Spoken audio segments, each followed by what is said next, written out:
Welcome, everyone, to episode 22 of UGP. I have with me Andy. Hello. Again. Yeah. I know you Again. all hate me, And but I just again. love that you hate me. And again. No one cares. Your hatred feeds me. Okay. Uh, Thank God we're not in the same room. Because I would yeah, pretty much. legitimately be creeped out. I have a tendency to do that. That you do. We're I'm still a trying to... sociopath. What do you expect? I'm not arguing that fact. That's I true. agree that you are a sociopath, but So, just make sure I'm not on your list. Okay? When that time comes, will you... that is a horrible. You know what? Let's move past this. Not all sociopaths are, waiting to kill someone. It just means that we could do it, easily. True. Okay, well, we're trying to get other people on the show. Kira has offered to be on the show. Well, we've just got to get our schedules a little bit better in place, so we'll actually have a female on the show for once. So, our viewership just went up 50%. It did, and this will no longer be a sausage fest. But don't worry, it also went down 50%, so you won't notice a change. True. We're also trying to get some others out there on the show, so if you want to be on the show, please drop me a personal message. I read every single one of them, including the stupid ones. Yeah. You know, the one Even I where... read them. They're just fun. Well, I just answered one where a guy wanted me to design a computer spec for him. He bought this old HP that was like mid-2000s HP. And it's an ATX case, so I figured I'll just tell him what parts I would use. And the guy's like, for starters, I don't have a budget to build your rig. So I pieced everything together. I gave him like an Asus P8Z77M Pro motherboard, so it's a micro ATX. That'll fit right in his case. Gave him a Antec True Power 550 watt power supply, a GTX 660, 8 gigs of RAM, a Core i5 3550K, I believe it is, so it's overclockable. Yep. And I told him to buy a TechNet license instead of actually buying Windows. TechNet is your friend, people. TechNet is your friend. Says him. No, it's $300 and you get 30 licenses for every fucking program they have. So you can get, what do you call it? You get 30 licenses of Windows 8 Pro, you get 30 of Windows 7 Pro, you get 30 of Vista Pro. Grow a pair. You Use Linux. You get, fuck Linux. You get, Oi. Oi. you get, You are messing with powers beyond your okay, ken, young man. when there's a Linux version of Office that actually is as good as Office, come call me. Open Office. No, Better Open than Office. Office. Open Office is not even in Better the same. than It's Office. not even in the same caliber. Dude, my company. One thing I can't say Okay. my company uses it. It is brilliant. Okay, but you get 30 activations of Office 2013, 2010, 2007, 2003. Office XP. You get all that. You even get Server 2012. You get 30 activations of that. You get Server 2008 R2, 2008, 2003, 2000. Pirated. No, Pirate. but that's the Pirated. beauty of it. You don't have to fucking pirate it because it's all legit. Just because you don't have to doesn't mean you don't want to. Well, no, I would love to pirate it, but lately I have to admit Microsoft has been becoming increasingly Oh annoying. yeah, they're getting clever. That They're I getting give very them clever. credit for. To the But, point where, you know- those key recovery applications? Yeah. They do not fucking work on 8. On 8, it will give you a false key. Yep.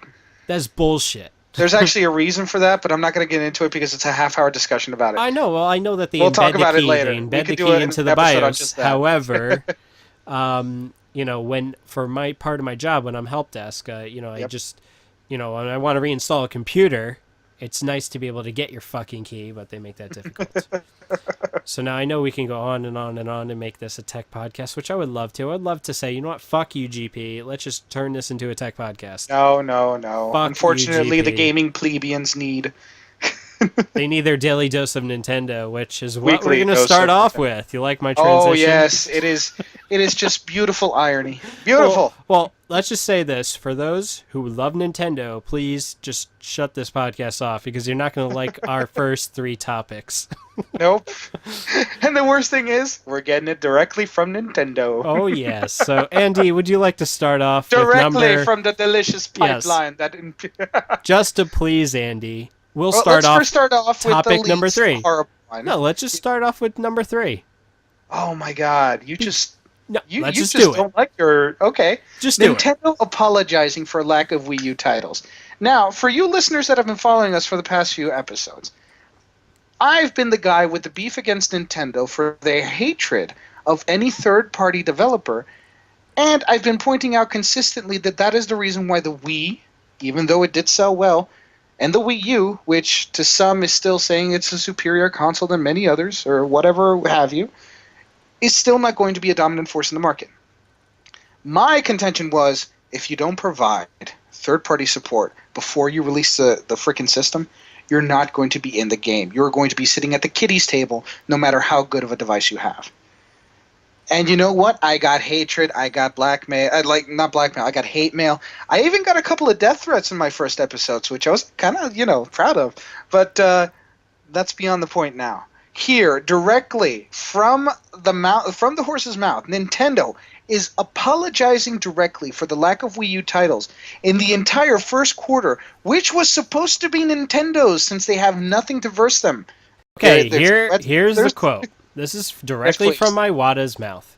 Yeah, Quote. I can't say it because I need the Nintendo Patriot here to say it. Okay. I am wondering if the current slow sales of Wii U will have any influence on the attitude of software developers overseas. In frequently receiving inquiries from individual investors, they seem to have the impression that the Wii U system is not so powerful and that few third-party games will be developed in the future. The current weak software lineup has deepened their concerns. I would like to hear your point on this view. Directly from the horse's mouth, ladies and gentlemen, even Nintendo has to agree that their current choice in the first quarter to lack third-party support upon the launch of their new premier flagship piece of hardware, not good enough. Even their investors are turning... It's what happens when you think that you know what you're doing, but unfortunately you take a conservative approach to an industry which is built on and lives off innovation. Conservative tech company, my friend. This is what happens. Exactly. And hey, look, I was pissed off because they delayed Pikmin 3, which I was going to buy on day one. Yeah, and I love Pikmin. I'm actually, believe it or not, folks, I'm a Pikmin fan. I love that game. I love it. I bought, I never played him on the GameCube. I played him on the Wii. I played it on the GameCube. It was so fun. It was so much better with the Wii Remote controller because, Most aiming didn't was play it just on the far Wii U. better. So, I was looking forward to this, and as I said, you didn't have to play with the new controller. You could still use the Wiimote and Nunchuck, which I was extremely used to. But they delayed that. The wonderful 101. They delayed that too, and I was looking forward to that game. Now, of course, ladies and gentlemen, this isn't just the fates conspiring and showing that, in fact, I was right in saying that Nintendo is suffering from early stage Sega-itis. There will be titles coming in through March, and they will be trying to flood the markets with, first-party support. But I think, personally, it's a little bit too late. I don't. Why? Because we're going to be starting the second and third quarter, and that's all going to be Sony. Sony right now is going to try to own the table, unless, and folks, we're recording this on the 2nd of May. So unless Microsoft comes up with something on the 21st that, would make even me, a devout, hater of all things, excited, then you know what? For right now, Sony's got the ball. And until Sony chooses to let go of the ball, you got nothing. Well, Sony may have the ball like they did prior to the PS3's release, but we all know what happened there. Oh, hey, I'm not saying the PS3 was great. I'm just saying they knew how to market the shit out of it. Look, let's just say you used your PS3 solely as a, heater. as a media server for a time. That's basically all I use my PS3 for. I installed Yellow Dog Linux, and that was the end of that. You remember when our high school had the wonderful idea of buying PS3s and using them as computers? Yeah, that was pretty stupid. Yep. Good times. Stupid times, but good nonetheless. Yep. But that's what you're looking at, folks. Unfortunately, if you are an investor, now's not the time to jump ship, but it is the time to get your hands on whatever communication array you have and start telling Nintendo, what the fuck are you people doing? Which, don't get me wrong, like, they're starting to get better. The update that they released, which I mentioned on their last week's episode, Yes. It is ridiculously faster. It still needs a little bit more improvement, don't get me wrong, but I love that they made it a lot more manageable, and you can just jump right into the Wii menu by holding the B button while powering on your system. Like, I love all these little features that they added. The thing is, Nintendo needs to get their head out of their ass, start releasing some reasonable games, and start to get these game developers from third parties to stop, sucking Microsoft and Sony's teat and start sucking Hey, Nintendo man, off. they would stop sucking Sony Microsoft teat if a third teat was provided, okay? Yeah, I'm sorry, but right now for third-party developers, the only three ways to go are either self, indie, i.e., PC most likely, Sony or Microsoft, and that's kind of it. Unless you're willing to be, summarily consumed by the Goliaths of EA and such, you're out in the cold. true.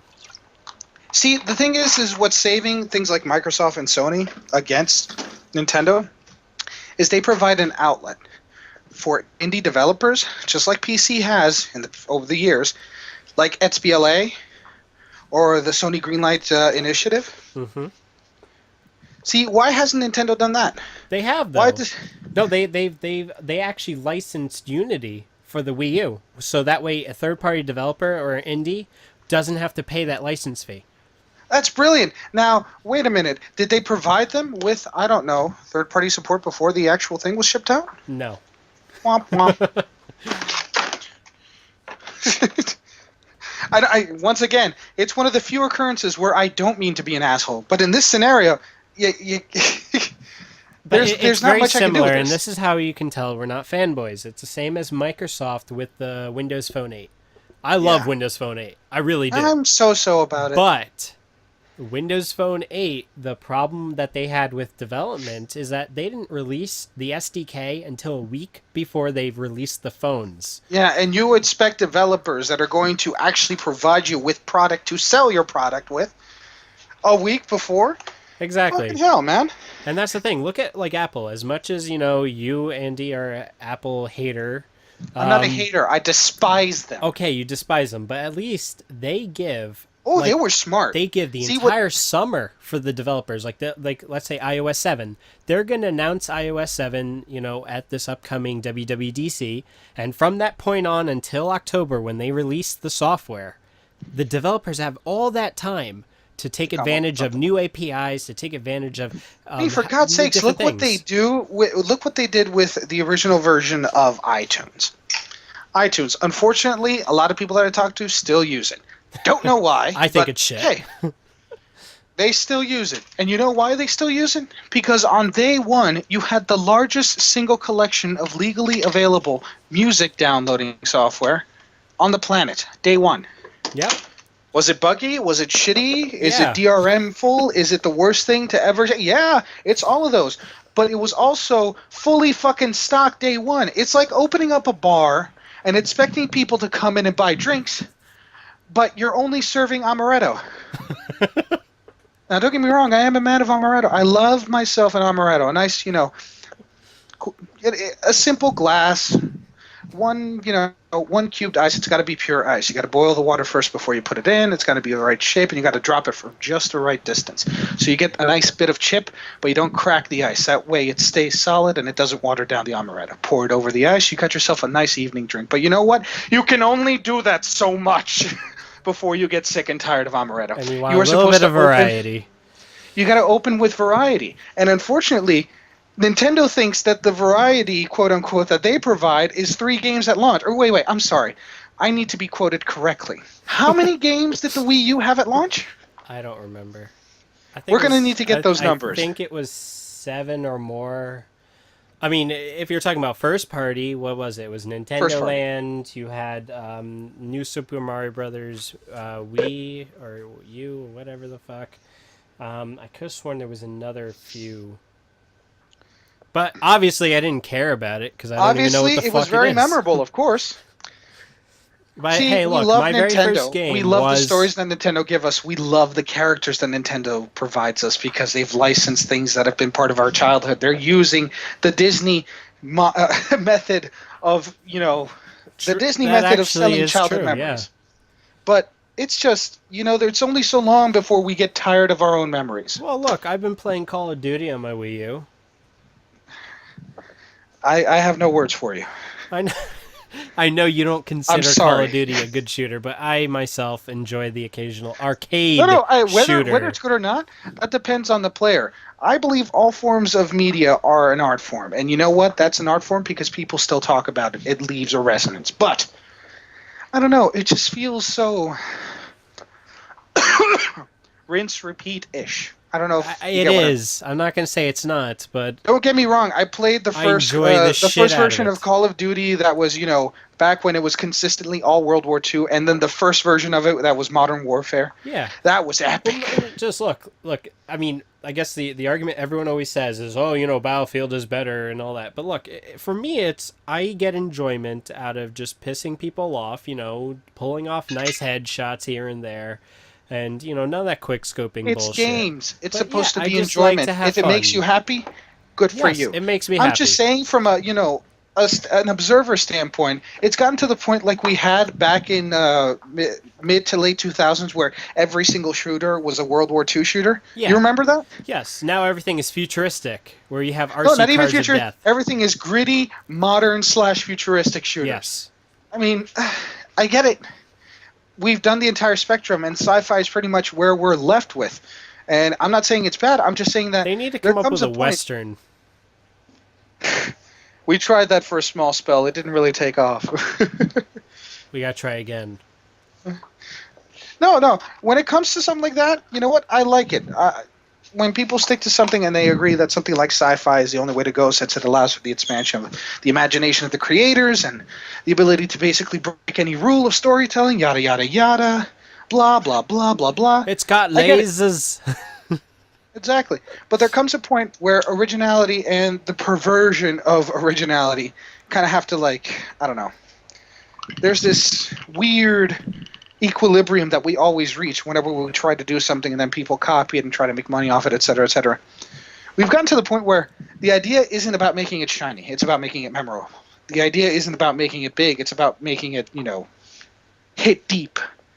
For example, have you played Minecraft? A little bit. Okay, have you played DayZ? Yes. I got him playing DayZ. That's right, folks. Yes, you By the did. way, we got a server up and running, and I will gladly post, if I see people that are actually interested, the information for our DayZ server. If you're interested in joining us, John may be on a few times. I will probably be on, but you won't see me. I'll probably be with a sniper rifle up on the hill. But but for those interested, I'll post the information then. Definitely. But we as definitely for- got a lot of stories to tell about that game. Oof. And you played how many times? How long did you play? Once? Twice. How many times did you die? Actually, no, 3 times. The second time, which you said was actually pretty good for a noob. Yeah, that was actually pretty impressive. But let's just say that, you decided That's to take right, me folks. on On one of his tour. first playthroughs, from Kamenka all the way to Cherno, this guy survived. If you've played the game, you can understand why that's fucking impressive. Now, no, but you tell him this little quick story is that this guy decides to, give me an idea of what the map looks like. So he's taken this hot helicopter and, he places it on the ground. He's Yep. like, oh, wait, oh, shit, we're in the middle of a city. zombies are coming. He decides to fire up the helicopter, but helicopter's broken. Yep. So we had to book it out of there into a friggin' apartment complex. And for those who get the game, it was in the middle of Cherno in front of the International Hotel after I'd been flying around for about 15 minutes. So every single Zed was on top of us. We had to Yep. run to one of the corner stores, go up, and then start a shootout on the fucking stairs, which, by the way, none of us survived. Oh yeah, and all I hear is this guy. He's like, "Oh God, the screeching. Oh." Oh, yes, unfortunately, John was the first one to go down, and they kept eating him. And I was too far away to be able to shoot them, so by the time I finally reached him, the screaming had subsided, thankfully. But the munching and the crunching and the ripping, that was still going strong. So that's when And I then, of course, decided some to asshole walk. came by and shot me in the face. Nice. But yes, definitely play DayZ, guys. So now let's go back on the whole Nintendo bandwagon because yes. we're not done Sorry. scooping the shit. That was the first one. Let's do with Strike 2. Strike 2 will be Nintendo is not going to attend E3 2013. Now, for those of you who have been following E3 like for the past decade, I have. John and myself, we're big fans of E3 is like Christmas, Hanukkah, and all the other like pan-religious. it's Shangri-La for us. It is an experience. It is something we wait for each year. It is a collection of technology and entertainment, which kind of like provides us with like a plethora of what we're going to expect for the coming year. If you want to know where shit's gonna go down, it's always been E3.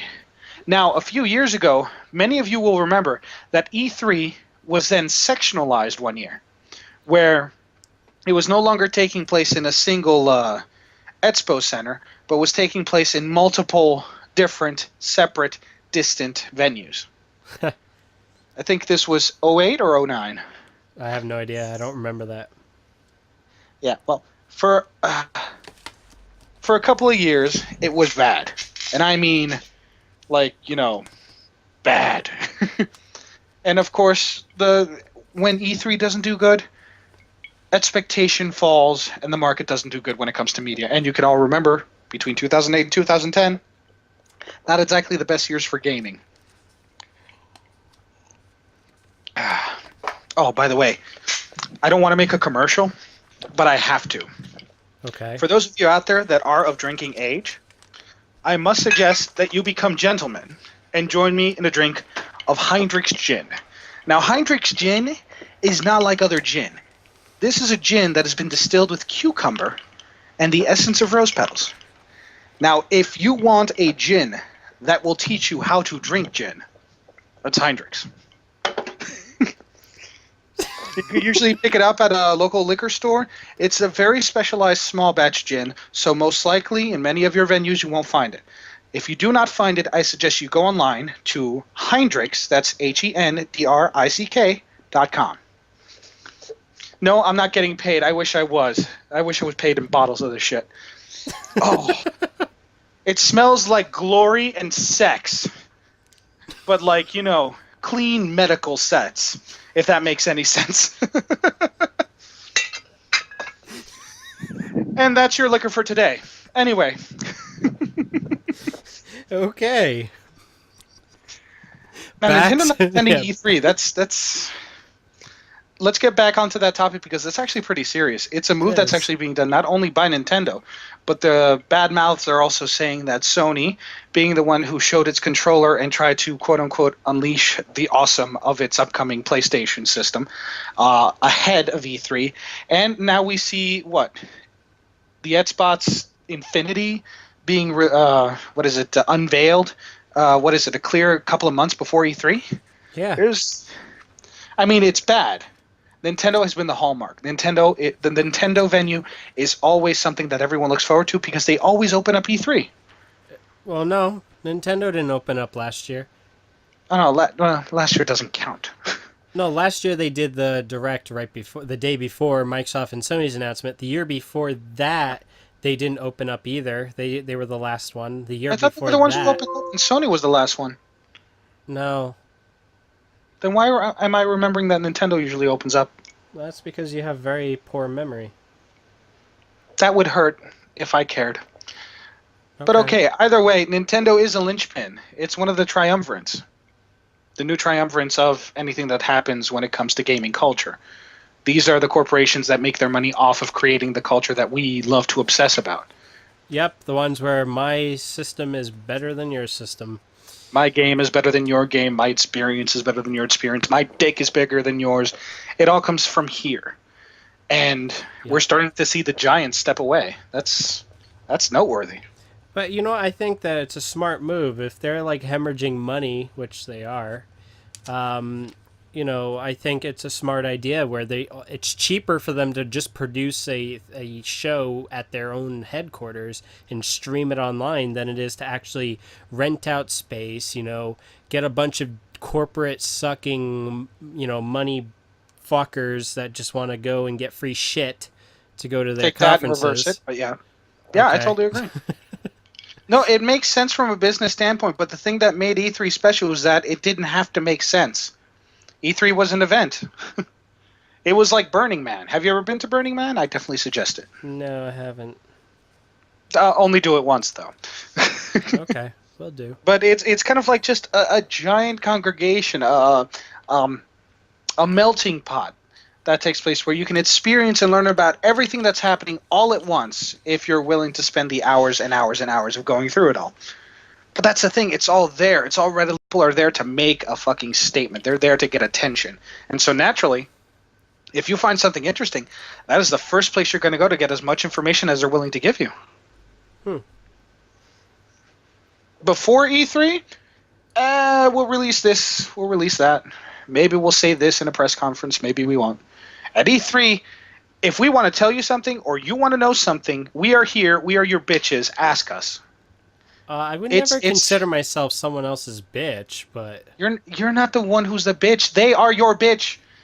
That's what? why I love E3. E3 is the one time of year where corporations that build and make money off of our addictions are our bitches. They are selling themselves to us. They are trying to get our attention, and that's what makes it special.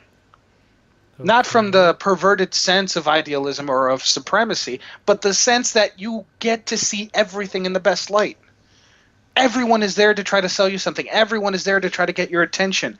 They try to give you as much information, sometimes more information than they should. That's what makes it awesome. Huh.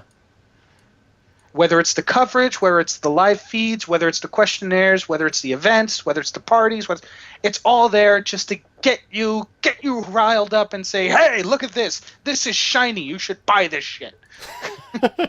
You should buy this shit and fuck it. Well, mine comes with built-in vibrate. Well, mine doesn't. That's what E3 is for. Originally, less than a couple of decades ago, E3 as we know it did not exist because the idea of electronic entertainment, that was part of CES, and there was only a couple of booths about the first few video games and the first video game system consoles back in the day, and that was it. You had to wait for CES. Huh. But then it became so big, it had to split itself, and that's when we got the first Electronic Entertainment Expo. I think back in the late 90s. Mm-hmm. You remember CES, right? I've been to fucking CES 3 times. Well, good for you. What do you want, a fucking cookie? Yes, I do. Okay? It was a very fun time. I ain't your bitch. You got a kitchen, make it. You just fucking said where the bitches are... Oh, you're confusing me now. You're very easily confused, John. That's Oh, why I yeah. love you. Thank you. No homo. Exactly. That's right, folks. You can say anything you want as long as you follow it up with no homo. It's totally in the man laws. True. Anyway, so Nintendo not being in E3, what does that tell you? They're desperate for attention. They need as much attention as possible, and they're short on cash. Yes. So, strike 2 for preemptive Sega-itis. And what's strike 3, John? Strike 3 is Nintendo replaces Nintendo of America president with Iwata. Which I didn't even see coming, honestly. That's right, folks. He's coming to America. Yep. Hide your wife, hide your kids. He gonna be up Iwata everybody. I seriously did not see this coming. This was as much of a surprise to me and I'm not surprised very easily. You're not? No. You should know this, John. So when I tell you that I saw someone get hit by a car, you're like, I wasn't surprised. Dude, I lived in Manhattan. I was hit by a car. My brother was just hit by a car last week. Shit happens. Sure it does. If he's still alive or he's still able to count on his fingers and toes, he's good. Oh, yeah, he's able to do that, but the guy ran so away. I hold no pity for him. So we can't, press charges. Motherfucker. You're mad because he was smart. He saw a ticket to get out and he took it. You're just so, not cruel, but very, fucked up. Thank you. Anyway. Continue. Were there any indications beforehand about the change for Iwata? I don't think so. But the funny thing is that people don't like Iwata, so if anything, they thought he was going to be replaced, not the other way around. This is what's strange is for Nintendo of America. Let's just put it this way. This is just as bad as putting Kaz Hirai in charge of Sony. The guy who brought you Ridge Racer is now running all of Sony, and he's doing a very good job pummeling it down to the ground. As much as I hate to admit it, we can't really blame all of the corporations for the recent fuck-ups. Problem is that the market is changing to a point where the gamer has more power than the consumer has more power than the producer, which has always been the case. But in this day and age, the consumer can automatically be the producer if it wants to.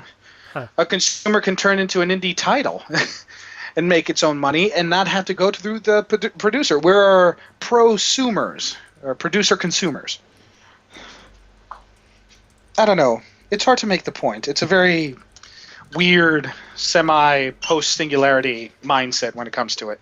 The idea that they're no longer sectionalized producers and consumers of media, that we're all just the same prosumers or conducers. I don't know. Conducers? Consumer producers or producer consumers. Conducer. You confusing me, man. No, the idea that, we have this concept of companies that create media and then give it to us, and then we consume it. We play it, we love it, we, start huge website discussions about it. We make a fucking podcast about it.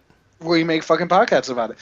But see, we're now conducers or prosumers ourselves because we consume technology, but we're also producing a media podcast that people are consuming. True. So it's no longer the clear divide or distinction between those that are owned and those that sell. That means I finally figured it out. That means we're slaving over hot mics for these fuckers to freeload. No, we're slaving over hot mics for ourselves. The only thing that we're getting out of it is simply producing something that is later then shared or consumed by others, which is a beautiful thing. Actually, it is interesting is that, yes, we don't get any cash out of you guys. So, exactly. No. But yet we want that number to be as high as possible. Whatever cash is going out of this, I haven't seen a single cent. So just for, Yeah, me neither. I don't get shit. We do this out of love. For those of you that, even the ones that hate us, and even the two guys that sent me death threats and the other one who wanted to do some very kinky things to my mother. Interesting. But yeah, that's kind of like the whole mindset of what we're living in today. Before, it was a concept that was originated. I don't remember when. It was a concept that was originated when the internet became readily available to the masses. Okay. Then anyone could be literally a relay system for information. But now that we're living in the post-internet era, where internet is now readily available everywhere, and you know what? If you're not getting internet where you are, then you obviously aren't supposed to be able to fucking hear my voice, so fucking deal with it. But now that internet is more than very much readily available in high-density metropolitan areas, we're getting to the point that people are becoming their own relays. People are producing stuff that they want to consume. Eventually, we're going to get to the point where companies are useless when a person can produce a game by themselves through tools that are becoming more and more intuitive and more easily accessible for younger and younger audiences. to create experiences that are more and more in depth since they are created by the fan base itself. Huh. For example, Minecraft. I know you haven't played it, but for those of you who have played it, it is a singular experience. It is something that is addicting in every single way that it shouldn't be. Why? No story, no goal. It's a world of pure creation. It is an exercise, a mental exercise, given form, given life, given breath by Notch. And what was he? He was a silly programmer who didn't think anyone would actually like it. It was supposed to be a step away from Infinity Miner. Huh. And now you get a game that literally every single person on the planet who has been near an internet connection knows about. True. So I don't know. It's just something to think about, and it's all stemming from the fact that the gargantuans are stepping away from something that I consider, although I'm not a religious person, something that I consider very holy when it comes to the idea of people who like technology, people who like media, people who like the consumption and production and relay of information, which is really what we all do. Yeah, we do. Video games are just that. They're learning tools. Whether it's learning something good, bad, or useless, they are simply a form of art that someone tries to express an idea. Gears of War, mole people are scary. Halo, aliens beat batshit shit, crazy. Street Fighter, avoid Japan. Minecraft, fucking punch trees, earn wood. There you go.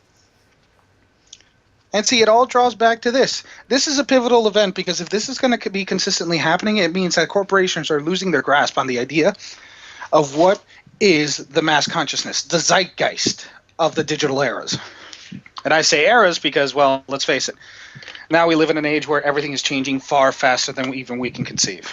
Yep. And I got to stop you on your rant because you're going to keep on going for the next 2 hours. I know. We need to start a futurism rant. I'm sorry. We need to start a futurism podcast because it's enthralling stuff. And the video gamers, are part of it. True. Anyway, that's story. Next story. Microsoft, May 21st, 2013. The next Xbox generation revealed. Ooh. Which, by the way, some of the initial findings of some stuff that's been revealed online, it's called the Xbox Infinity. Yeah. I don't know. We'll see. We're getting back to the. Can we not touch upon the always on thing from before? Let me just let's see. Hold on a second. We're gonna get onto it anyway, aren't we? Yes, we are. Oh yeah, we are. Anyway, from current estimates, we're looking at a system that's going to be equivalent in power to the PS4, if not greater. Yada yada yada. Selling points all. I don't believe anything until I see it for myself. Just like I don't believe that the PS4 works until I saw the the internals. And let's face it, it still doesn't work.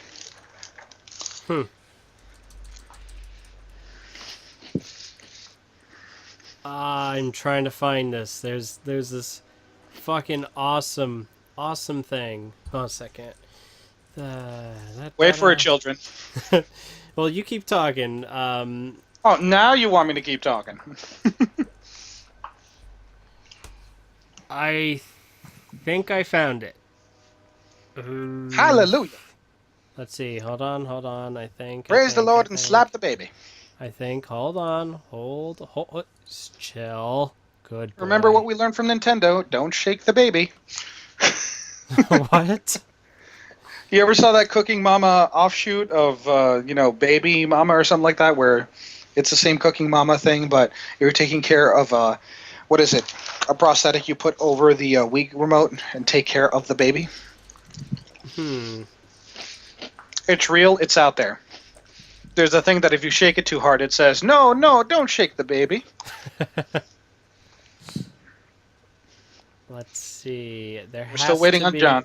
Well, dude, chill the fuck out. Don't worry, folks. He just has performance issues. Every man does. Well, I think this is it. Let's see. I don't know. Okay.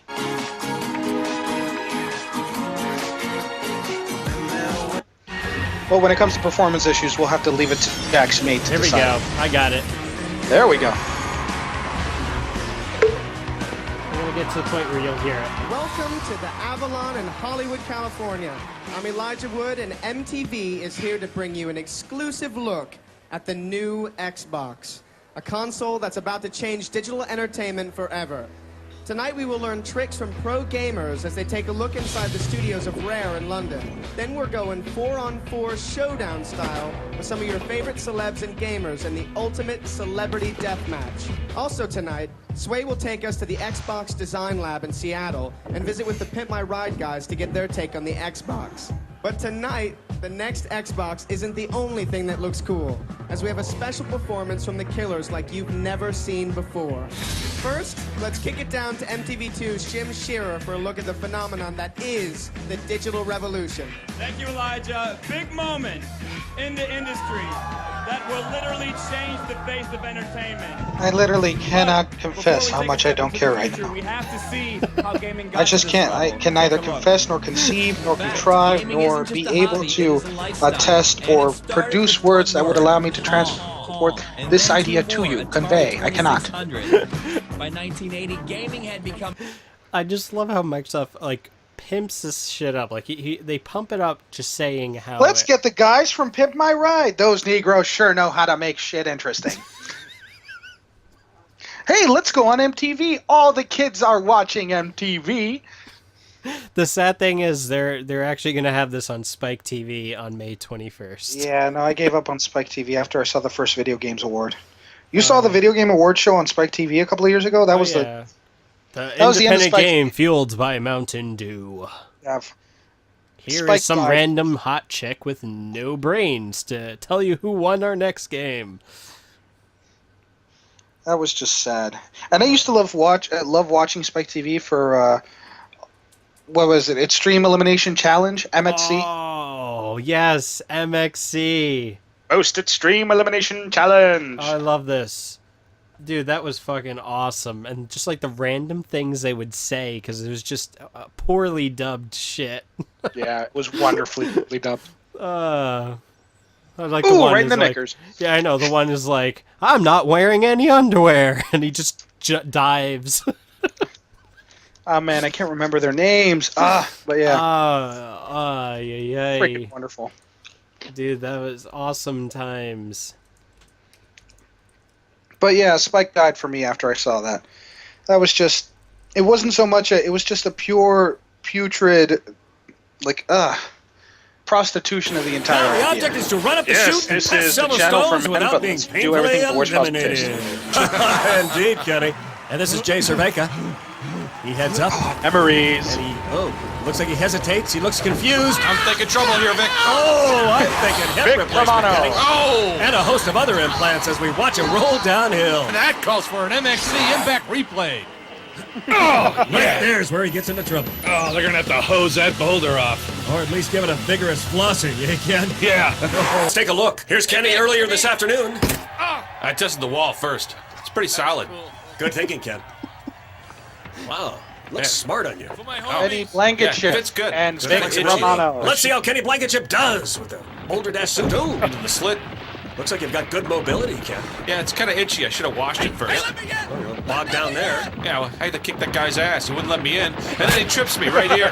Kenny, you don't seem to be really testing your suit. There you are. Now.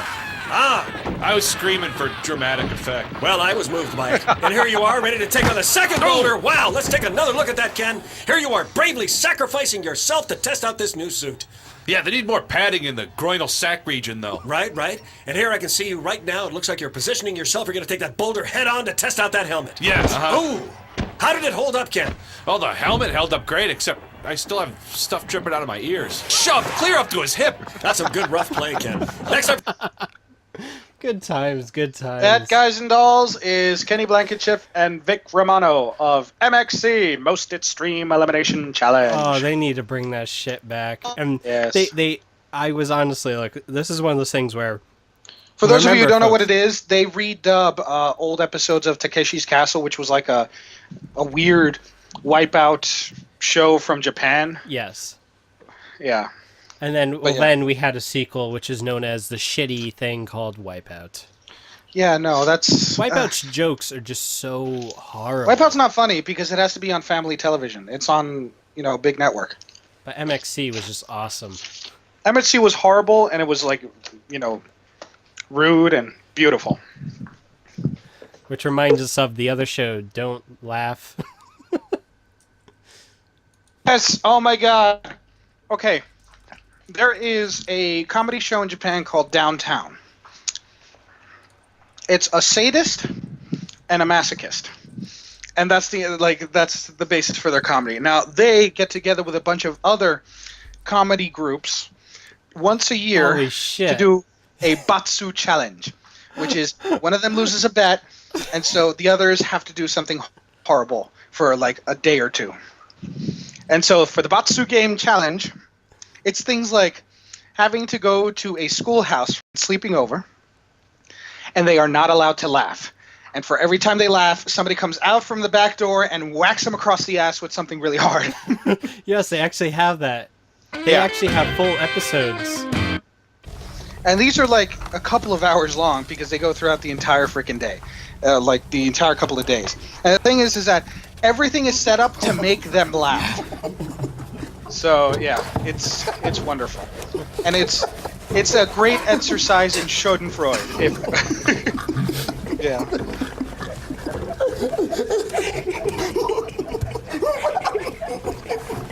Oh, are you talking? That's the. What's it called? That's the. That's the one that they do in the library. Here, they are sitting in a library, and they are supposed to keep quiet. But in front of them, on the table, is a small, let's say, cartouche that shows different challenges that are going to be taken by the person who loses. Loses what, you ask? It's a card game that they have, where they place 7 cards on the table. 6 of the cards are identical. 1 card has a skull and crossbones. They each have to choose a card after the deck is shuffled of 7 cards, and the person that gets the skull and crossbones has to take the challenge. And by the challenge, I mean, putting a frog down their shirt, being whacked across the face a couple of times, being electrocuted. Or Like lighting this someone's asshole on fire. That's the other one. It's just different horrible things. But the main thing is that they have to do it and they have to keep quiet. This is fucking awesome, man. That's Japan for you, ladies and gents. It's a Tarantula wonderful, on wonderful the place to face. go, but when it comes to comedy, they are far beyond us. Oh, hell yeah. Because, you know what? They don't go above and beyond. It's like, it's just as simple as can be. It's all about simplicity. They really just love simplicity. We seriously need to redo this. And they can't do an American version. It'd be impossible. You know the amount of lawsuits that would... You know how horny the religious right groups would get at a boycott for something like this? Shit, they're dumping a tarantula on the guy's fucking face. In one of the episodes, they shoved a vibrator up the other guy's ass. It's that kind of show. It's vulgar, it's extreme, and it's just, you have to have a certain sensibility to actually enjoy it. Enjoy the Schadenfreude. I can never say it right. But anyway, that's besides the point. He moaned and groaned like a little bitch as this tarantula is going on his face. Okay, have you ever had a tarantula that close to you? I may not be afraid of spiders, but even I have a certain respect for them. Oh, dude, okay. All I have to say is I'm going to link this because they have the entire 1 hour and 7 minutes of them playing this game and all. Oh, wait, I actually have a website that has all of the Batsu games for the past few years if you want to see them. Definitely. Okay, definitely do it, I'll but- send a link to you. All right, That's so yet another link. Next is debate time. Oh, here we go. Oh, yeah. Should video games be expected to be fully functional and not require updates on day one? I believe so. I believe that when you buy a game for 60 fucking bucks, that it should be fully functional, meaning that there are no game-breaking glitches or, levels that just don't want to fucking load because you need to have an update, or functionality such as Rumble not being available until they release an update. I believe that we as consumers should have that right to expect a fully functional game that is It's working. cute because it sounds like when you talk, that like you're a real boy. What? Have you ever been part of any group or done any of yourself software development? Yes. I mean real software development. Yes. Software that is used by more than 10 people. Software that's used across the country by hundreds of different people with upon hundreds even more different configurations. Yes. Well, then I have to say that you didn't learn anything. What do you mean? Anyone who's ever worked in real software development knows it is impossible to tell what the user will use it with. That's The configurations, the possible configurations that any single person can ever have on their computer, We're or not talking about computer. We're talking about something for like the Wii U, the PlayStation 3, the Xbox 360, where the hardware is the same no matter where the fuck you go. that's not entirely true, and even you know that. There are certain series of different consoles when they're Yes. depending on what year or what time. Yes, exactly. but that's up to the And hardware functionality- manufacturer to release APIs for. And functionality can never truly be guaranteed, no matter how I'm not saying mass-produced a guaranteed, piece of but- hardware is. Okay, could you safely say that software was more polished back in the PlayStation 2, Xbox, and GameCube era? Because than we're it talking is now. about simpler machines now. Back then, half of the functionality that we expect from any console or any device didn't even exist back then. I'm talking about the games. I'm not talking about the console themselves. See, but that's the thing. You're only thinking about the games. The games now to have compatibility with every single little nook and cranny that they throw into every single freaking piece of console that they throw out to the market these days. Now, if it was like back in the Nintendo 64 era, back in the olden days, where literally it was a unitasker, it was purely a video game console, it wasn't an entertainment media center, yeah, I'd be pissed as hell if this game didn't fucking work day one. What the hell? I'm totally with you on that one. But we're no longer in those days. We're no longer in the era where I everything saw is... the days of updating your games only brought lazier, sloppier games being released. From your point of view, I think it brought us to a more elevated form of video gaming because it forced developers to think outside the box. It forced them to conceive the idea that they cannot be fully in control of both hardware and software specs when it came to developing something even for a console. Why? Because we're dealing with machines that are basically just very tiny computers now. We're no longer using unitaskers. It's no longer, the little tiny N64 chip based in the middle with a bunch of big buttons around it. No. It's basically a computer. We now need internet capability. We now need wireless and Bluetooth connectivity. We now need multiple controller systems. We now need inborn support for network utilization, LAN utilization, internet safety protocols, the whole shebang. Well, here's a big problem, right? Let's say you go to fire up your PlayStation 3 20 years from now. Is there any guarantee that your game is going to have the updates available to it? Let's say this game, second stage, the stage crashes. So they released a day one update after the disc was stamped to fix that. You bought a PlayStation 3 off of some guy. You bought a game disc. And did you disappear? No, I didn't disappear. I thought you were going to finish the point. Fuck you. Okay. I will repeat myself. You're not repeating yourself. I heard you. I thought you were going to expand the point. Okay, so No, 20 years let me down the line. expand the point. I just thought you stopped that you were gone, so I didn't want to repeat myself later on. Hey, I've been told by your viewers I talk too much, and I do. I'm trying to change for you. Okay. Let me just no, because it got silent because you muted your mic. Yes. Okay, so back to my point is that 20 years from now, you buy a PlayStation 3 off of some guy, you buy another game from someone else, so this game was never used on that PlayStation 3. It doesn't have those updates installed. You go to play it. Your game is broken until you update that game, and there's no update available because they took down the servers. That's the problem. That's true. That's a problem. Mm-mm. Where I could That's just not a take problem. Jack and Daxter on my PlayStation 2, fire it up, and it works. I don't have to worry about, you have to install this update. We're talking about apples and oranges, my friend. It's not apples and oranges. I'm sure if they Very if much they, apples if and they oranges. could update games on the PlayStation 2, they would have done it. Yes. You still have the concept that a console game is different from any other type of game that you find on PC? I'm not talking about that. I'm saying backwards compatibility is something that's not assured unless you're talking about some first or I'm second not gen talking games. about backwards compatibility. Yes, this is backwards compatibility. not. Because you're talking about accessing a piece of hardware and software that has been 20 years out of the market. You take a computer from 20 years ago running Windows, what? Windows 1? Yes, could it's not going to have any support. Well, I'm not talking about that. What I'm Yes, saying, because we're still talking about software and hardware. I'm talking about that now your software is fucked when they take down those servers. Well, you're talking about using a PS2 20 years from now. The Which you PlayStation can. will be more fucked beyond compare compared to whatever piece of software you may use. And most likely that piece of software that you want to play on that console will be readily available for downloaded through some other format. Maybe. But we don't know that right now. Right now, I mean, Of look, course we know don't that. get me wrong. We will see the days of a PlayStation 3 emulator. We will see the days of a Xbox 360 emulator, and we're going to laugh that we thought at one time it was impossible to do so. You know, I mean, we're going to laugh. But what I'm saying is right now, you know, because these consoles are always supposed to be online and that it's to be expected that every guy and his grandpa has a fucking internet. That's true.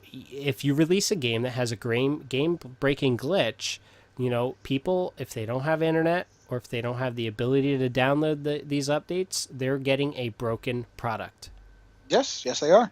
And most likely they can if it's day one, if it's that time, yeah, they have every right to call back and demand a refund or something like that. Which I'm totally they on don't. board with that. That's the problem. Well, then whose fault is that? That's the fault of the companies.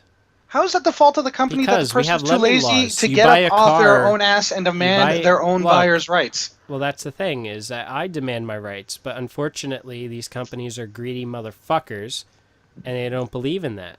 Dude, all I have to say, Madden. That's all I got to say. Maybe you can kiss my ass, but that's a different story. Gentlemen, if you hadn't heard this story before, Madden has been said for many years to literally be the same game, and many agree that it has been the same game. It has been the same game.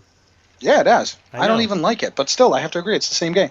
John, can you explain further on the story, since, you know, I have to make a point? What? What story? Okay, after close to a decade of running the same game, there was what was it? EA directly was sued, or was it one of their subsidiaries that was sued No, for it's this? sued, but we covered that last episode. We covered that last episode, and I'm bringing it back. Why? Because it makes perfect sense for this. Yeah. If people get up and actually take action. No, but it wasn't the people. The class action lawsuit came out of an antitrust lawsuit. Antitrust meaning anti-competitive. Yes, it had nothing to do with there the had to be someone consumer. that brought it up to a lawyer, and a group of lawyers must have become interested in the idea to take it up with them. No, they lost. Yes. They lost the case. I believe it wasn't a consumer who did it. It was another company that sued, and all Didn't have customers. to be a consumer. Companies can be consumers as well. At the end of the day, if people or groups of people or corporations, which our country still thinks are people, go up and demand their rights from their freaking producers, of course they're going to get what they want because, well, this is America. Will it take a long time? Yes. Should you demand a refund whenever you see a day one title not working? Sure, you can if you're fucking crazy, but go for it. What do you mean crazy? But that shouldn't be a crazy point of view. Like, look at what is it, Modern Warfare 3. When I started playing it, the game was unplayable for 2 weeks. I'm not kidding. You were getting kicked out of servers.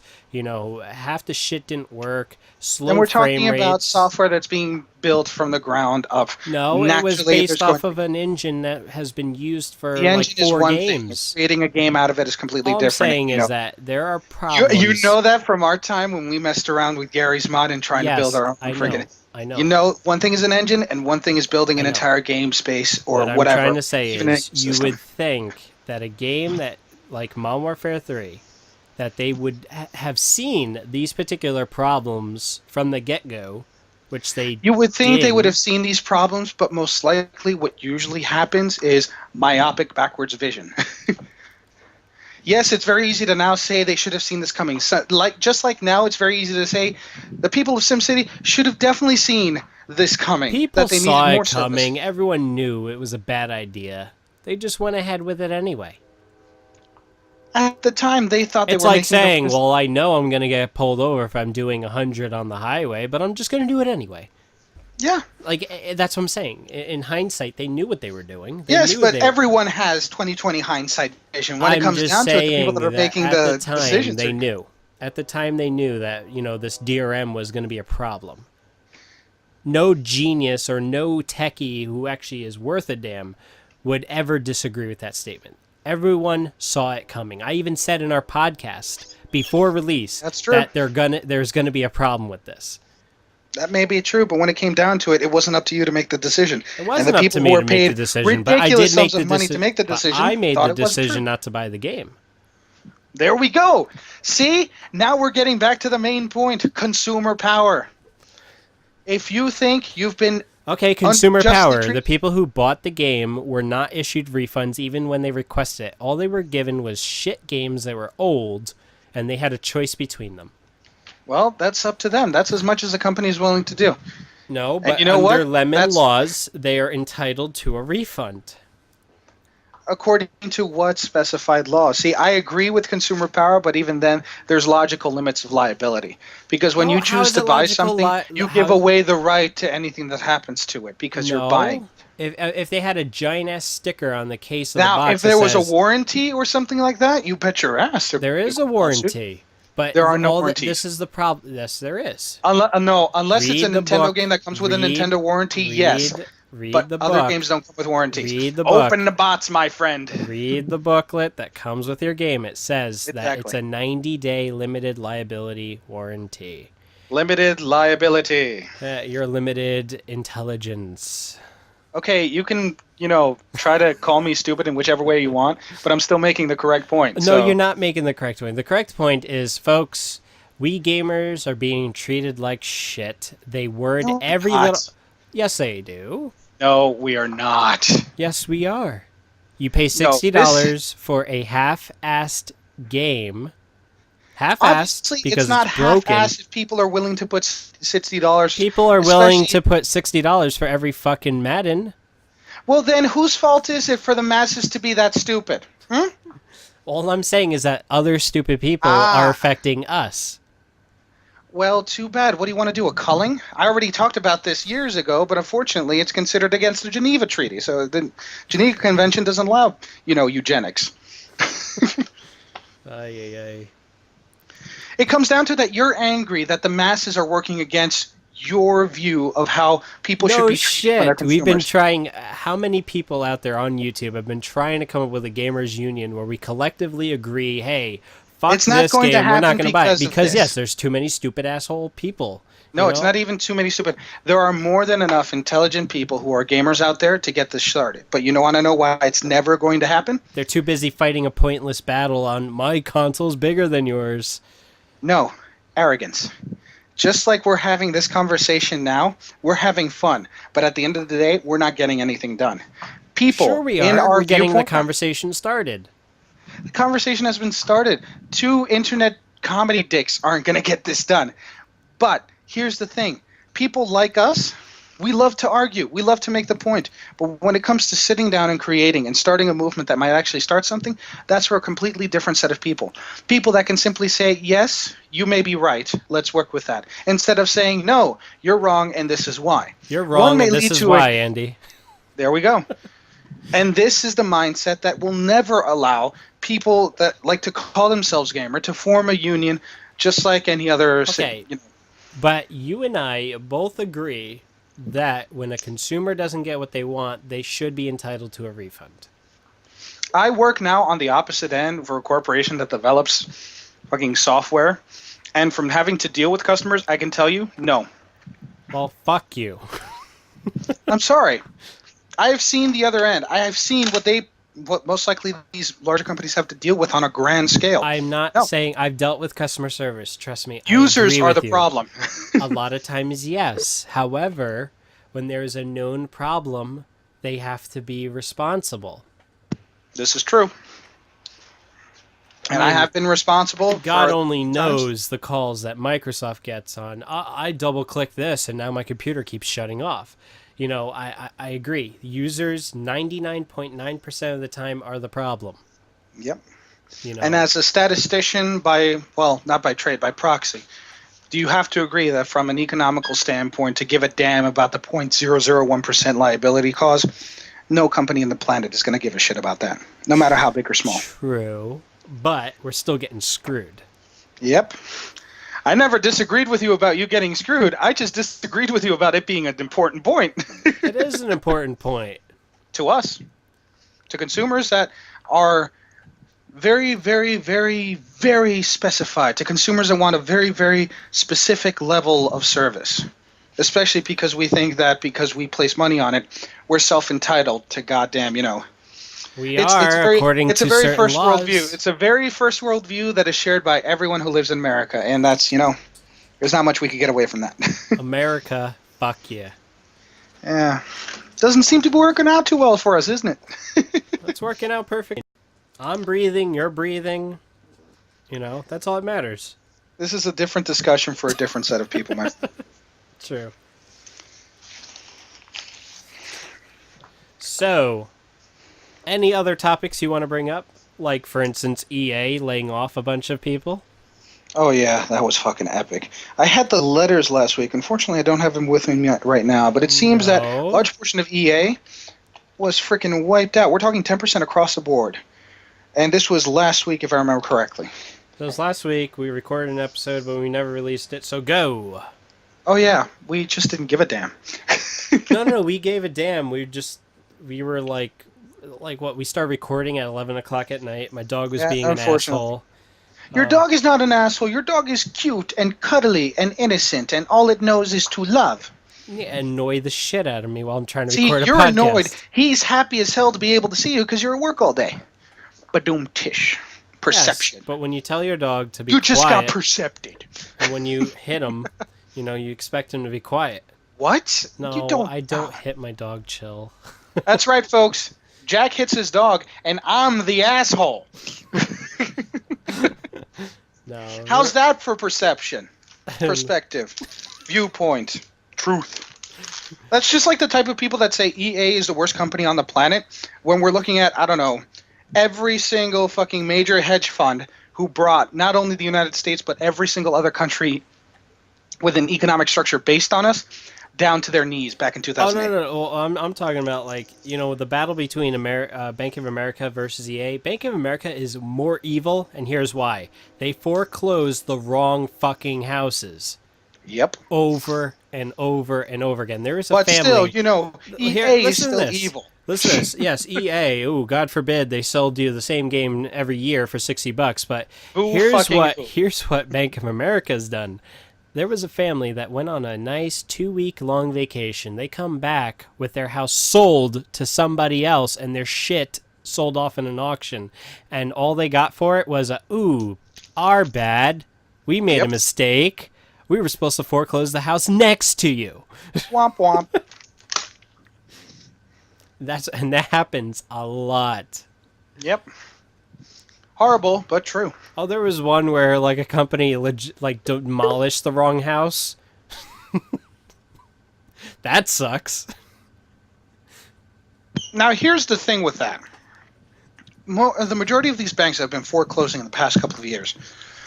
What they did was that let's say the leases, the papers that give people the ability to hold property. I keep forgetting these. The title, the deed. Were packaged.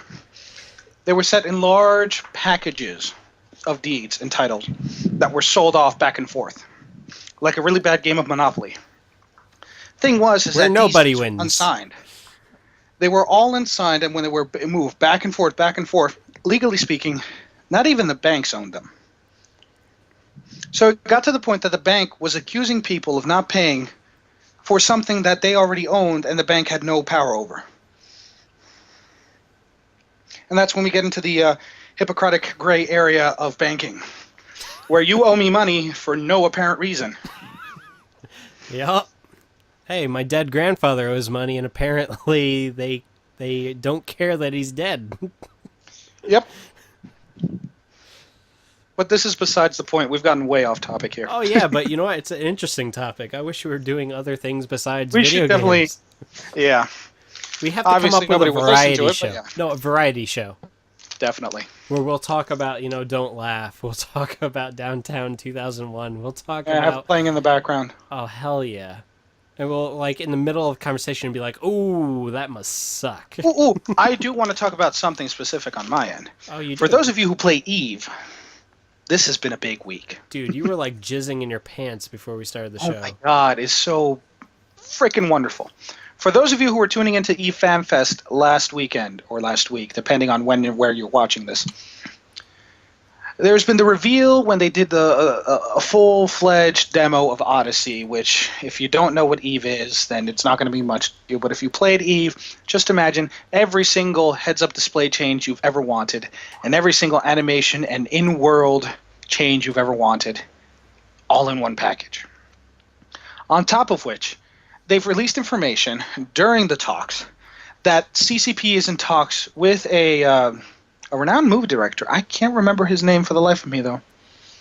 On a project. Obviously, he's not renowned. No, he's renowned. Apparently, there's a movie that he made that's starting.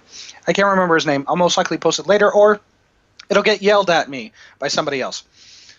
He and CCP are working together to start a project to create a television series using the assets of the video game itself, in order to incorporate the stories that are compiled by the players, which are all true stories that happen in game over the past 10 years, since the game is now almost officially 10 years old next month, and turn them into a television series. Not a web series, a syndicated television series about the stories of gamers. I don't care if you're a WoW player, Dungeons & Dragons online player, or EverQuest player. When your company is able to take the stories of your gamers, which are so freaking awesome that a director that makes millions upon millions of dollars just doing crap is willing to bet his entire namesake on to make a television series, all based on true stories of what happens in game, because they are that fucking awesome. That's epic. And we're talking about stories that are being put in by players right now on a website that's been created specifically for this, where you can input your information for your character. It gets double confirmed to make sure that you have control over this account. Then you put in your story, and then the story's background is checked upon who happened with what and where, yada, yada, yada. And if it all checks out, it gets put into the repository. Other people can read it. Other people can add shit if they were there as well and talk to you about it. A giant form of stories. But all of these, or a vast majority of them, will be culled and used to start, mini episodes or entire, mosaic episodes for a television series. I mean, this has never been done before. I think it's fucking awesome.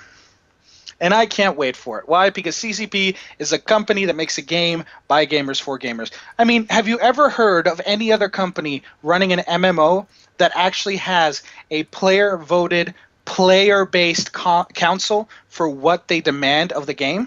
That's called the Stellar Council of Management, the Management or Stellar Management Council. Anyway, we EVE players, if you play the game, are given a single vote as to who you want in your CESM. And the Council of Stellar Management is then handpicked from people who have enough power and enough popularity within EVE to get enough, a few thousand votes behind them. And yes, 1,000 votes, people, because as of a couple of months ago, they broke off the 600,000 players at the same time on the same shard, which, by the way, Guinness Book of World Records. Wow. Imagine it, a single shard world with more than 500,000 people playing at the same time. Zero lag. Huh. You may not be a fan of the game, but if you're a technical fan, you can understand how fucking wonderful that is. Yep. And anyway, that's my EVE nerd out. Your EVE Keep watch, because out. there's going to be more updates and shit. That there will be. I don't care, probably. But I should get you hooked on EVE. No, you shall not. This guy got me hooked on Homeworld 2. He got me hooked on fucking StarCraft. He got me hooked on... Hey, you're obsessive compulsive enough to actually love EVE. I'm telling you that right now. No, I'm not. Yep. No. Yep. All I have to say is Kerbal Space Program, you dick. which, by the way, is still available online on Steam if anyone is interested. You need another obsession in your life? I definitely suggest Kerbal Space Program. Jebediah Kerman. Yes, fuck you. Okay, well, that wraps up episode 22, unless there's anything more you want to say. Platypus? I think that's kind of my shtick now. I guess it is. So the moment Andy says platypus, you can officially stop listening. Take care, folks.